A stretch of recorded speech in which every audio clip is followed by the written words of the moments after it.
Welcome back to Indyfest 2022, everybody, both here and on the live stream.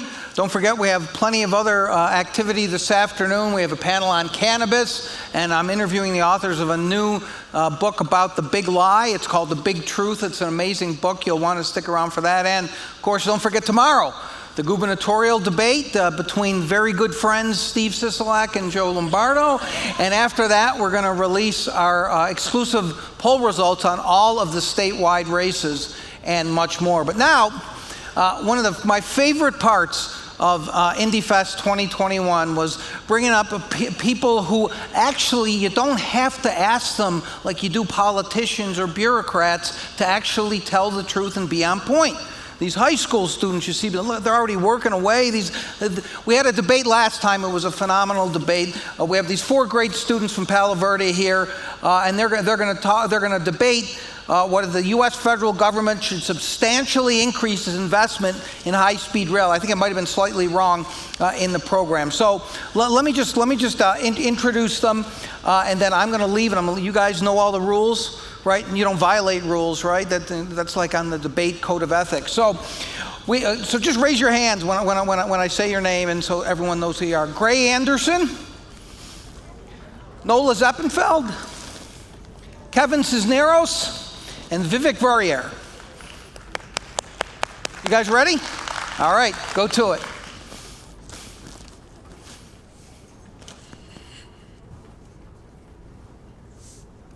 right. Good luck to me. All right, I shall begin the first affirmative constructive speech at my first word. According to a prediction study on 132 American high-speed railway systems, Americans in 2025 will be projected to take 112 million high-speed rail travelings, more than over 25 billion passenger miles, resulting in 29 million fewer automobile trips and 500,000 fewer flights. Though this is just a prediction, it is one that is becoming more and more likely to happen due to the economic growth that it provides, specifically to the tourism industry here in Nevada, 2, for the manufacturing jobs that it will easily provide, and 3, because it is a very green and sustainable form of transportation. So, it is for these reasons and more, my partner and I affirm the following resolution. Resolved, the United States federal government should substantially increase its investment into high-speed rail. High-speed rail is increasing connectivity, especially between second-tier cities such as Palmdale and Bakersfield, effectively reducing travel times between mid-distance cities. For example, high-speed rail reduces travel times between metro areas from a 3-hour drive to a simple 1-hour train trip. So, for example, if we were to try and go from here to LA, usually it'd take about, 4-hour drive, but now it's only going to take about 1 hour, maybe 1.5-hour train trip. And that whole time, while you're driving, you can't work, but on a train, you can. You can work on your laptop, you can work on, say, practicing giving a script, and in that case, you'll be able to work. And that is very important because now you'll be able to go to meetings that are, say, 4 hours away and be perfectly ready to do whatever you need to do. Furthermore, high-speed rail is a fast and affordable, sustainable way of transporting many people, which allows for optimized times and increases economic growth. This ability to grow the economy comes from high-speed rail ability to increase and boost both regional and local economies for connected areas. High-speed rail deepens labor markets, which gives employers access to larger pools of skilled workers, give workers access to more employment options, and workers access to more and cheaper housing outside of expensive city areas. Not only that, but another important point we have to bring up is the fact that tourism is a major industry here in America. According to the United States travel and tourism industry, it generates $1.9 trillion in economic output, providing 9.5 million American jobs, and accounts for 2.9% of the United States total GDP. The travel sector, as we all know, is a very important part to Nevada itself. For example, tourism generates a significant benefit for households, businesses, and governments, and represents a critical drive in Nevada's future. Gross outputs attributed to visitor spending in Nevada earns nearly $68 billion as of 2019, and that also provides about a quarter of the state's employment. And it's also, through various taxes, it provides states and counties last year about just under $5 billion. Furthermore, high-speed rail expands tourism's choice, range, and frequency of visit. Since the opening of the Beijing-Tianjin high-speed rail in 2008, City-to-city commuting has increased from commuters working from Beijing and living in Tianjin. In this way, high-speed rail can influence lifestyles based on intercity commuting. The American Public Transportation Association states that building high-speed rails will create hundreds of thousands of jobs. Every $1 billion invested creates 24,000 jobs. Many additional jobs are created through commercial fostering by economic activities and developments which they spark. Every $1 invested generates about $4 of economic benefits. A study by MIT suggests that 57% of all manufacturing could be automated within the next 20 to 25 years, which means manufacturing jobs are going to continue depleting if we don't have a solution. But we do. Our solution? High-speed rail. The bottom line is that rail investments means job creation and economic growth and expansion. To be more specific, the expansion of next-generation passenger rails, meaning more business opportunities. A high-speed rail can transport about 32,000 people per hour, which is more effective and economically sustainable than expansion of highway infrastructure. High-speed rail is not only used for transporting people, can also be used for transporting goods. Vehicle CRR Tangshin in China reaches a maximum speed of about 350 kilometers per hour, or if you're an American, as we all are, 217 miles per hour. And this could be a game changer for the freight industry due to the increased demand in both business-to-business and business-to-consumer markets, especially here in America, in which we have Amazon Prime and all those delivery services. Traditionally, freight trains have not really needed to have optimized speeds, according to Bayer 21, and therefore they haven't really had to go very fast. In 2018, the Italian freight carrier Merci Italia introduced its Merci Italia fast service, bringing cargo between South and Northern Italy in 3.5 hours with a slightly higher top speed than the Chinese equivalent. And furthermore, road vehicles like trucks and vans make up a majority, about 62% of freight emissions. Most ships burn fossil fuels and emit carbon, but they carry large amounts of cargo at the same time. Road freight, however, can emit 100 times more CO2 as a ship carrying the same amount of freight the same distance. Road transportation is also a fast-growing sector.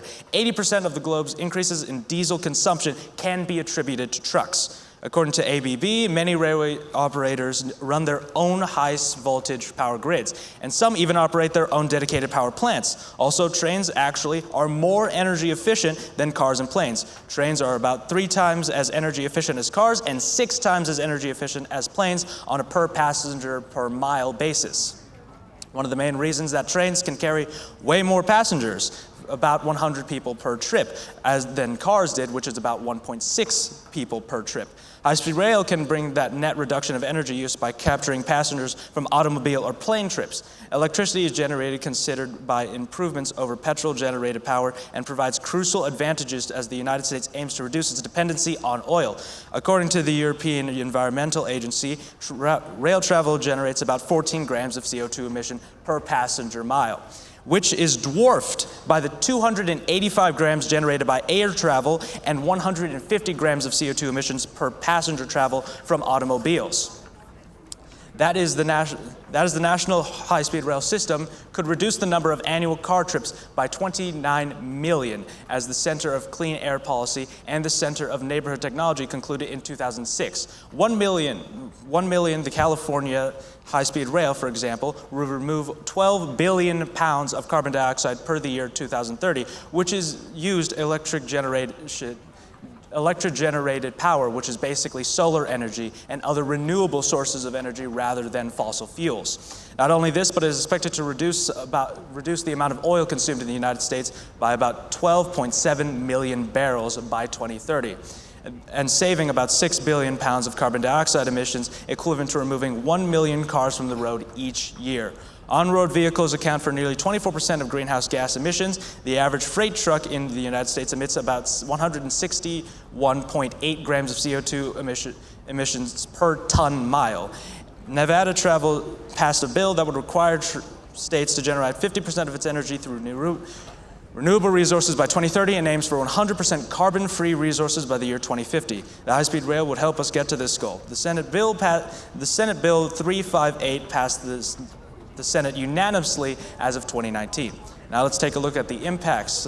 Number one, our economy. High-speed rail will heighten not only the American economy, but also the economy of specifically Nevada. 26% of all jobs in Nevada are tourism-based, so increasing tourism, you allow more people to have better opportunities and more stability, as well as more money brought into brought into Nevada with 68 billion brought in without high-speed rail. So increasing connectivity between cities will already allow a lot more tourism for Nevada and create more benefits and more job opportunities and further increasing their wage, with also the increased amount of trade and cargo. So to conclude, high-speed rail is something that not only we should, but we must invest into in order for us to have, one, a better economy, specifically the tourism economy here in Nevada. Two, we must increase it for the manufacturing jobs that we need nowadays, especially with the new automations such as robots and all that. And three, for the fact that it is a much greener and much more sustainable form of transportation.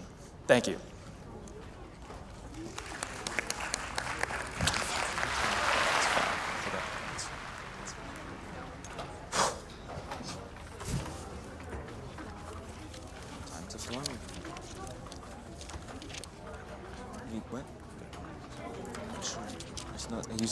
Okay, everybody ready?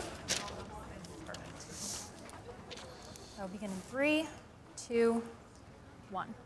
There's a reason why high-speed rail doesn't exist in the United States.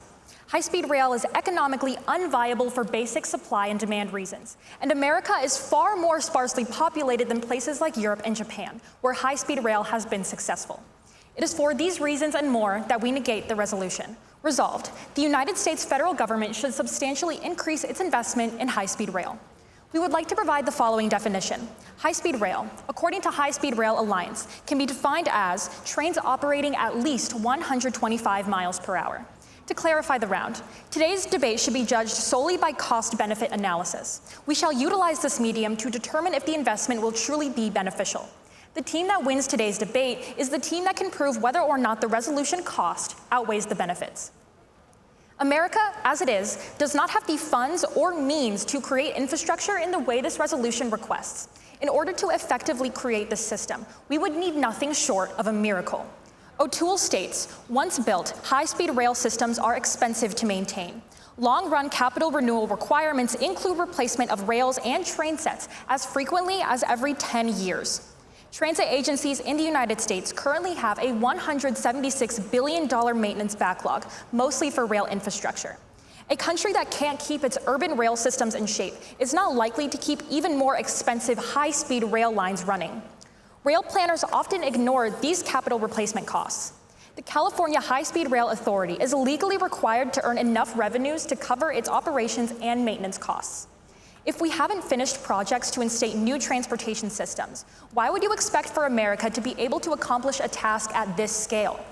Because of high costs, high-speed rail will not be able to cover operating costs, leaving taxpayers on the hook to cover the balance. This burden could be anywhere from $5 billion to $200 billion that will need to be funded and carried out, which will fall on taxpayers. The implication is that if we build a high-speed rail, the cost will be too much of a burden, and billions of dollars will be spent on infrastructure that is too far in the future to instate right now. When it comes to the accessibility of railway stations, low-density areas reduce the utility of high-speed rail because people will have to drive to and from the train station itself, defeating the purpose.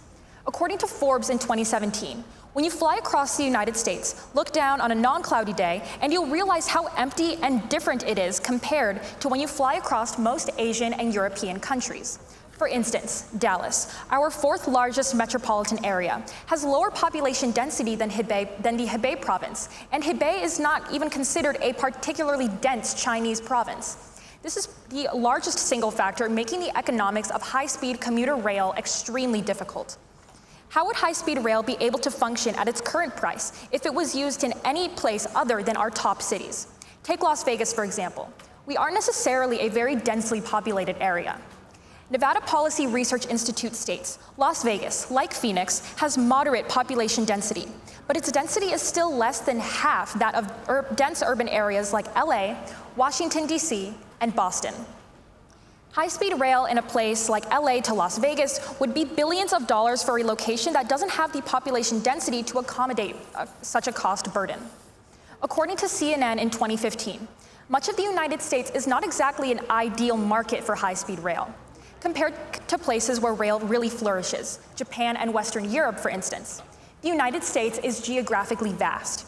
As a result, in much of the country, cities are far enough apart that air travel provides significant time savings, even compared to some of the fastest trains. The layout of cities matters too. When you arrive in Tokyo, Paris, or Barcelona, it's often convenient and even pleasant to walk to your final destination. This is not the case in many American cities, where arriving by train typically means jumping into a cab or renting a car for the last leg of your journey. Simply put, in many sprawling US cities, getting to your destination by train can still mean you've got quite a long way to get home. Due to this inconvenience, it makes airplane travel in some cases better and faster than high-speed rail. The impact is that high-speed rail will not work in America. Our sheer mass and density is not one that matches with what is needed and what has worked in other countries. In terms of how this would affect our constituents, high-speed rail kills off lower-cost forms of transit, like low-speed rail. According to US passenger miles, when Japan opened its first high-speed rail line in 1964, nearly 70% of passenger travel was by rail and only 12% by automobile.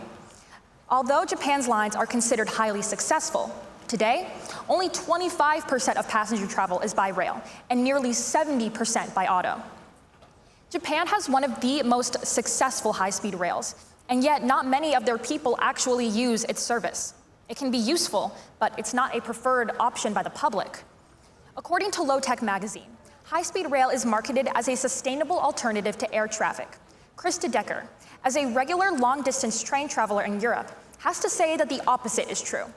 High-speed rail is destroying the most valuable alternative to the airplane, the low-speed rail network that has been in service for decades.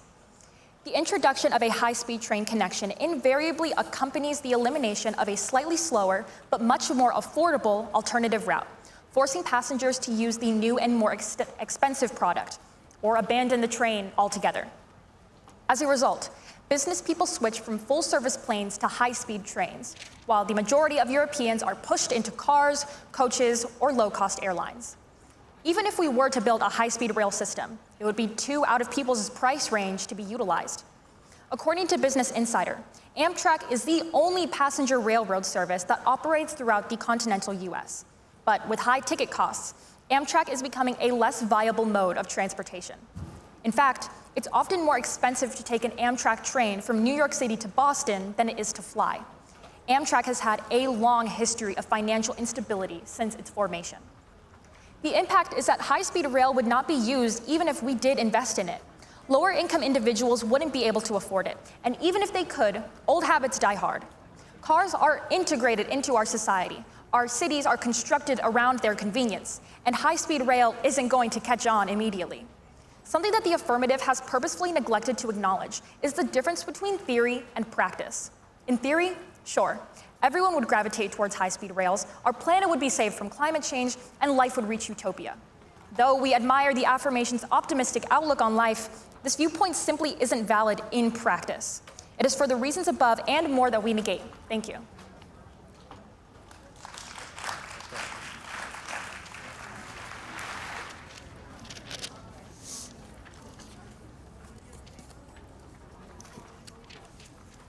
All right. We shall begin cross-examination, not my first word. All right. So I wanted to question, what exactly do you mean we do not have the funds or the means to fund this infrastructure? Okay, so as we stated in our first point, transit agencies in the United States have a $176 billion maintenance backlog, and this is mostly for rail infrastructure. Does high-speed rail need to be self-sufficient, though? Because I remember you bringing that up in your case many times, that it has to be self-sufficient, but does it really? Not necessarily 100% all the time, but something is definitely better than nothing in this scenario. Well, do you believe that the air industry is better than the high-speed rail industry for, like, say, United States and specifically Nevada? Do you really believe that it's better? Yeah, for sure, absolutely. So I know that in your case, you brought up, mid-distance cities, second-tier cities, and I kind of see where you're going with this line of questioning, and I would like to shut that down before we do get there. So in this specific scenario, first-tier and third-tier cities are the majority, and if we really do want to benefit second-tier cities, this resolution is not the way to go about it. Putting so much money into something that will only benefit a certain very minute portion of the United States is simply not worth it. All right. Perfect. So you stated that high-speed rail could boost tourism, correct? Yes, it can definitely boost tourism because it allows for easier commuting between big cities such as LA and here. It'll allow a lot more people to get here much quicker and, in fact, much cheaper nowadays. Okay, perfect. And you stated that high-speed rail could increase the number of jobs, correct? Yes, it can definitely increase the number of jobs. How so? Because, as you know, manufacturing is becoming more and more hard to actually get jobs in because most of it's becoming automated nowadays with, robots, Tesla, all that stuff. So they need more manufacturing jobs, and building railways and building those infrastructure, those types of infrastructure, it would allow for more jobs to be created. Okay, perfect. And what sort of jobs could high-speed rail lead to? It could lead to a bunch of different jobs. It could lead to people that need to basically make sure that the system's running all right, as you know, train conductors, all of that stuff. It'd allow for more conductors of high-speed rails. It would allow for people that need to maintain high-speed rails. That would also produce more jobs.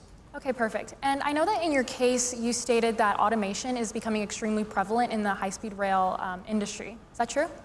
Not necessarily in the high-speed rail industry, but actually in just most general manufacturing industry. High-speed rail has not become an automated system yet, and therefore it should be continued as normal people building these things so that we can get more jobs and increase wages. Okay. You stated that high-speed rail has been effective in Italy to transport freight, correct? Yes. Are you aware that Italy is 1.3 times smaller than the state of California?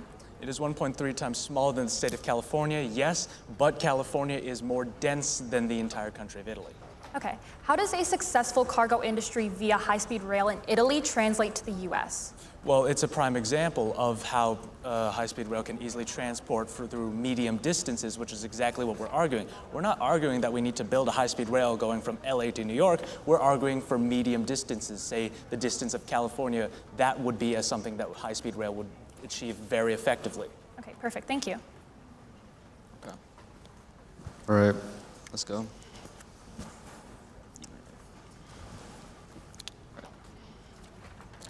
I will begin on my first word. 3, 2.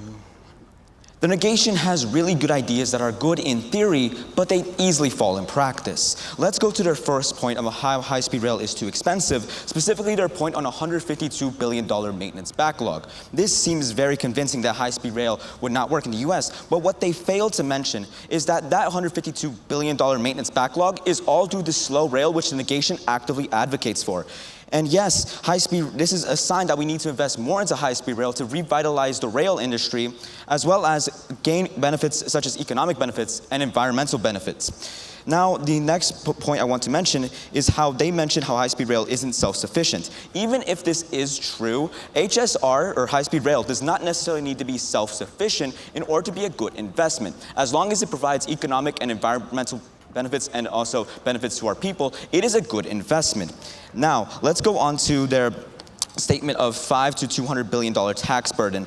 And what they failed to recognize is specifically that high-speed rail the expenses for high-speed rail don't need to be paid all at once. You can pay them at different times during different construction periods. They fail to recognize this and try to say that this will burden our taxpayers. Now, their second point is talking about specifically the United States geography and population density. They claim that low-density areas will not work, and they claim that low-density areas will not work with high-speed rail because they need to drive to the train station. Underneath that logic, airports wouldn't work either. You need to drive to the airport. You also have to spend a lot of time going through security and all that. But what the negation advocates for is specifically that the United States is not an ideal market for high-speed rail, which is true if you're building a high-speed rail line. For example, let's say you're going from New York to California. That would make sense. But high-speed rail won't be used for this. High-speed rail will specifically be used for medium distances. An example, Chicago to Minneapolis. Another example, Las Vegas to LA. Now, next thing I want to move on is to the third main point, which mentioned how people won't use high-speed rail. This is false for a couple reasons. First, they mentioned that we are going to be cutting a pathway specifically for how people will travel, specifically low-speed rail. But we are not necessarily cutting down low-speed rail. We're just making another alternative for people who want to travel in a more efficient and more environmentally friendly way. Now, they also mentioned how Amtrak is failing and how expensive it is, yet they also mentioned how Amtrak is also very good as well because they recognize that low-speed rail is also a benefit. This is very contradicting. But this is 100% justification how we need to invest more into high-speed rail. Now, I quickly want to reference the need for high-speed rail, especially here in the United States, and especially in Nevada. As we all know, the COVID-19 pandemic hit the United States and its tourism industry very hard, especially in Nevada. And as well as we've been recently seeing heat waves all around the world, and especially here in Nevada, where we all know what's happening with Lake Mead and finding corpses in the water and all that stuff. There is a need for this. High-speed rail is a solution to all these problems. Therefore, we are proud to affirm.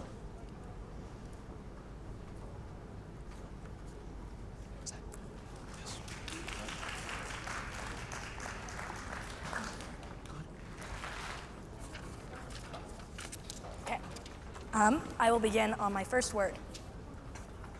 Something that the affirmative seems to not realize is that by saying that we are going to get all these economical advantages through high-speed rail, you're forgetting that we are still investing billions of dollars onto a railway that we will not utilize. As stated in our case, people from lower income families and lower income jobs are not going to be able to afford this high-speed rail if we were to instate it. Through their first contention, they are talking about the difference between, for their first point, they're talking about the difference between larger pools of people and the economic output that it will do, saying that 1.9 trillion in economic output supporting 9.5 million Americans. But these 9.5 million jobs are going into the manufacturing, which is going to be maintaining the rails, which we're not going to need for that long of a period of time. These are temporary jobs to build the high-speed rail and to maintain it. But we only need to go back and adjust the high-speed rail every 10 years, meaning that you're going to have a job for once every decade when you need to revamp the rails. According to Environmental Energy Institute in 2018, several reasons can be listed for this disparity between the US and foreign high-speed rail developments. The lower population of the US cities compared to those in Europe and Asia make it difficult to give high-speed rail large enough numbers of people to make it economically viable. We as the US are too not dense to be able to support this. Between Las Vegas and LA, we would not have enough people to do the 32,000 people per train that they claim. We don't have enough people who make that trip enough to be able to support this billion-dollar investment that we are trying to accomplish. And even in California, according to Reason in 2020, the California high-speed rail, the cost for a scaled-back Los Angeles to San Francisco system has tripled to 75 to 80 billion, and the affordable funds are being spent solely on a 119 million initial segment from Bakersfield to Merced in the middle of the state. And there's no current plan or funding to build the rest of the planned 520-mile-long high-speed rail. Our opponents are talking about California through the top of California to the bottom of California, which has already been started, but it hasn't even been accomplished, and they're starting in the middle where no one would even be able to use it. Moving on to their second point about transportation infrastructure. They are talking about how to build it, it would be able to transport more goods and would be able to transport more items, and that 80% of the global increase is attributed to trucks. But as we stated in our case, the movement of cargo is not as important as it is the movement of people. The movement of people is not going to be able to be accomplished, and this movement of cargo is not something that we need to instate into our economy. And moving on to their third point about the environment, if the environment is so important about these carbon emissions, as we stated in our case, we are still going to have to use cars to be able to go to the train station. We're still going to have to use these carbon emissions to be able to go to and from the train station, meaning we're still having these environmental impacts. We're still having this amount of income and amount of CO2 that we're putting into the air when this train isn't going to help much of what's going on. And that is why you should look at the negations case.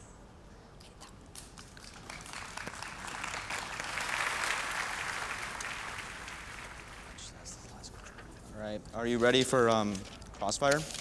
Yes. Okay. I'll begin in 3, 2, 1. Can you please elaborate? No, I'm sorry. Did you know that 78% of Americans want further investment to high-speed rail? It doesn't really matter what Americans want if they probably aren't as fully educated on this issue. If Americans are saying that they want this high-speed rail, they're not looking at the billion-dollar amount of cost that is going into this investment. We are going to be spending billions of dollars, which will increase their taxes and increase the amount of money that they will have to pay to instate a high-speed rail that isn't going to profit them. Okay.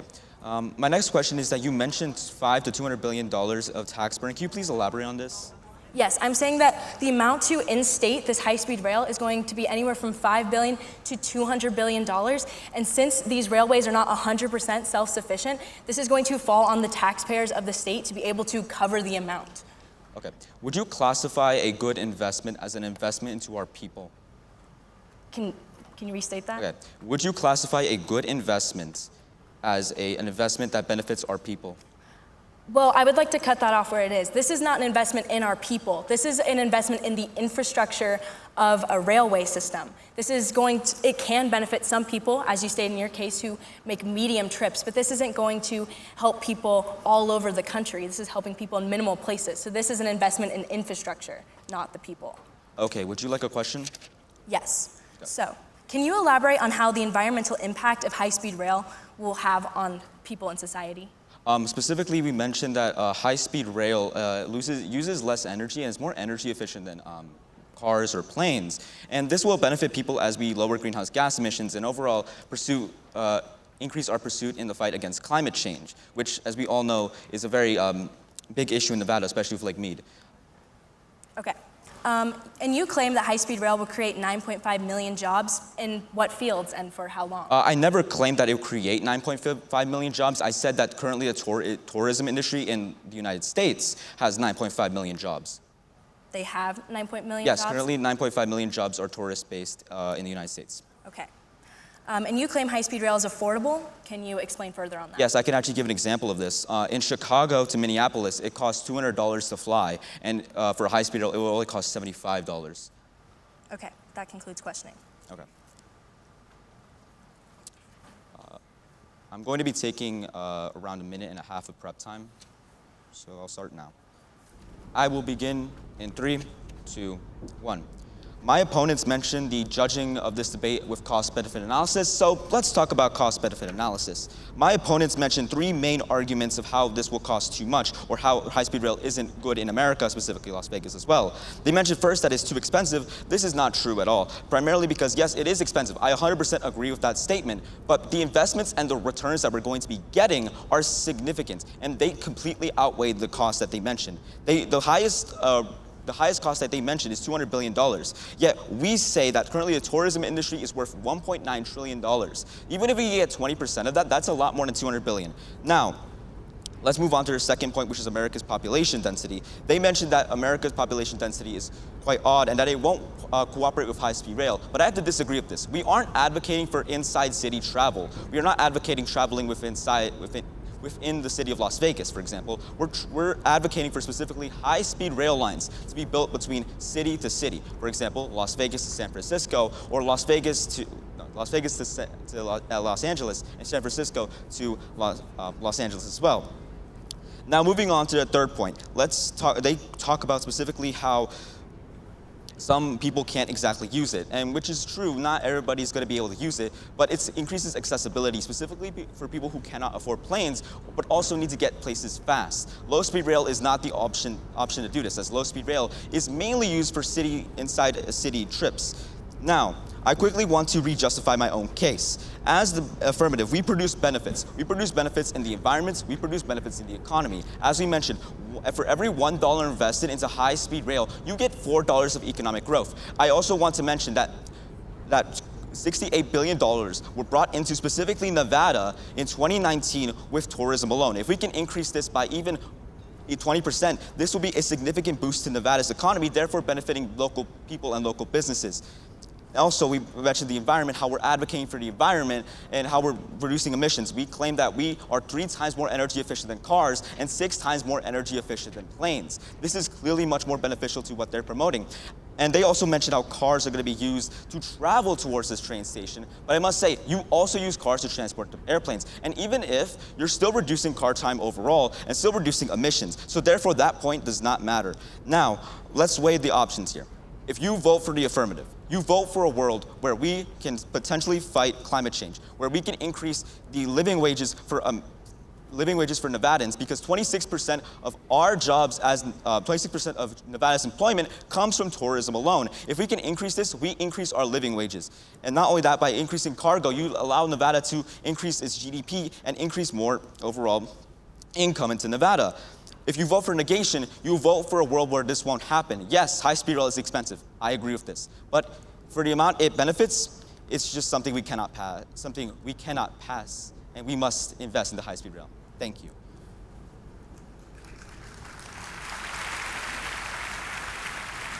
I will take about 2 minutes prep. My time will begin in 3, 2, 1. Going over my opponent's case, they talk about the economical need for jobs, and that this is going to help them through that. But what they don't realize, as I said in my rebuttal, is that this isn't going to instate long-term jobs. These are going to be limited jobs that people aren't going to necessarily be able to keep. They also talk about tourism and how tourism is going to help all of us and that it's going to increase the economical needs. But tourism puts an extremely hard strain on natural resources in our areas. And as Nevada, as a desert, these natural resources are already small as they are. And according to tourism management, they evaluate how high-speed rail connections do not promote tourism revenue, but they do boost tourism arrivals, leading to a negative effect of high-speed rail connection on tourism revenue per arrival. So they aren't focusing on tourism bringing in people. These people have already been coming back and forth. It's not actually promoting more tourism, it's just promoting the same amount that we were previously. To their second point about environmental climate change. Climate change is an extremely important thing that we need to combat in our country, but cars and these trains and currently aren't the #1 producer of carbon into our environment. Their erasure or the limiting them would not necessarily solve climate change for all. And of their third point of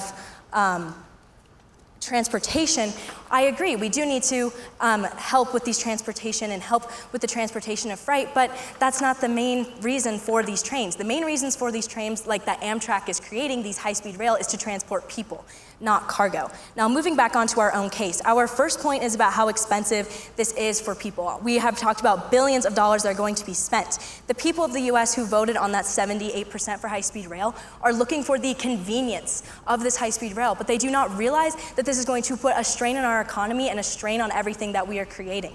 This is going to take billions of dollars to create and billions of dollars to maintain. The rail people, they also seem to not acknowledge that railways are not being accomplished.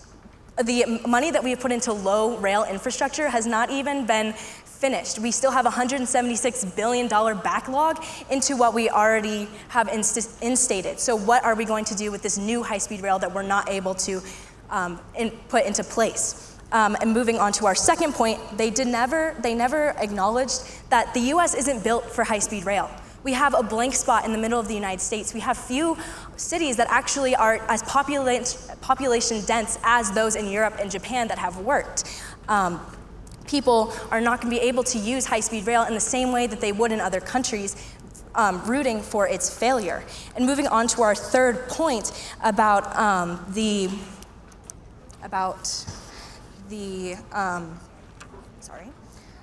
third point about people in the low-income areas, they're looking for high-speed rail to be a benefit for the people. That's what we're looking for. And if we were to instate this rail, it would not be able to help people because the only people that are going to be able to afford high-speed rail are those of higher income.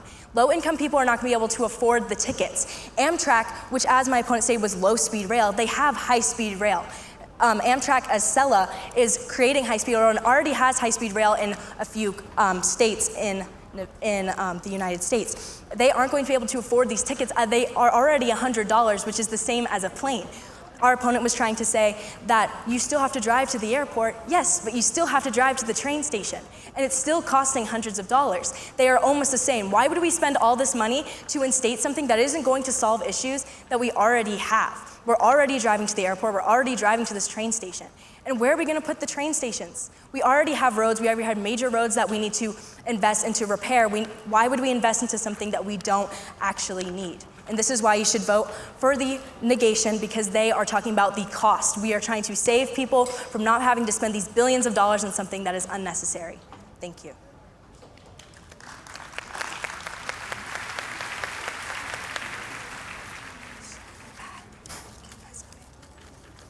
Are we done? Okay, where am I going here?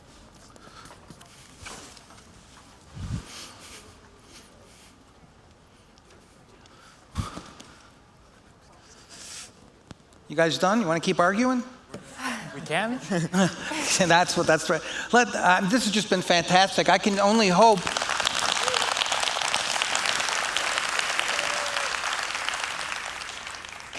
That the gubernatorial debate matches this for. But we're gonna make the studio audience take part here because we have to choose a winner. They want us to choose a winner, right? So if you think that the ladies did best, clap, please. Now for the gentlemen. I think they got you by that much. But I'm going to tell you that you're all winners, obviously, but even more so than you think, because we have a surprise for these high school kids. And I want to bring up Jana Wilcox-Lavin from Opportunity 180 to show them what the surprise is.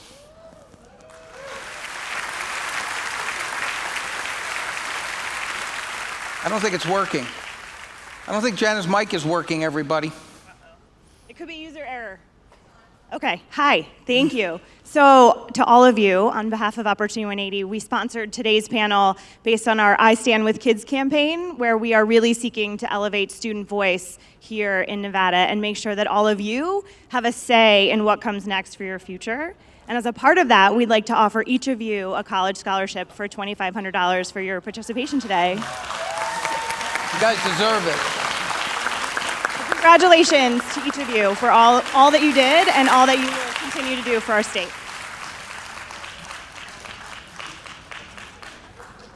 Thanks to Jana for helping these kids go forward in their future. I really appreciate it.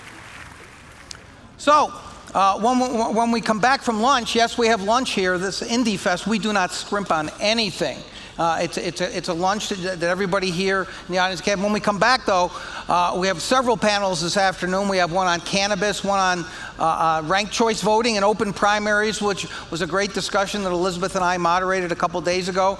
And then we'll cap off the day with Major Garrett and David Becker talking about the dangers to democracy in the big truth. But right after lunch, we're going to have a panel on K through 16, high school to higher education paths, and we have a great panel for that, including a former governor in the room who is very happy he's not participating with me tomorrow. So stick with us. We'll be back after lunch.